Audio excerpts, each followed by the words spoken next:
ಲೈಫ್ನ ಜೀವನನ ಒಂದು ಕನ್ನಡಿಗೆ ಹೋಲಿಕೆ ಮಾಡ್ಬೋದು.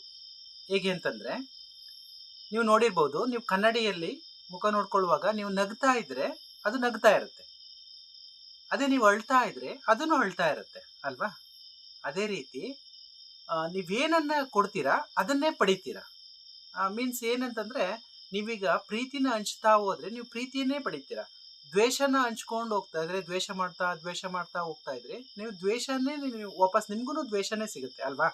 ಇವಾಗ ನೀವು ಯಾರಿಗಾದ್ರೂ ಇವಾಗ ದ್ವೇಷ ಮಾಡಿ ಯಾರ ಬಗ್ಗೆನೋ ಕೋಪ ಮಾಡಿಕೊಂಡು ಅವ್ರಿಗೆ ಏನೋ ಒಂದು ಕೆಟ್ಟದ್ದು ಬಯಸ್ತಾ ಇದ್ದೀರಾ ಅಂತಂದ್ರೆ, ಅವರು ನಿಮಗೆ ಒಳ್ಳೇದನ್ನ ಬಯಸಕ್ಕೆ ಸಾಧ್ಯ ಇಲ್ಲ ಅಲ್ವಾ? ಅವರು ನಿಮಗೆ ಕೆಟ್ಟದನ್ನೇ ಬಯಸ್ತಾರೆ.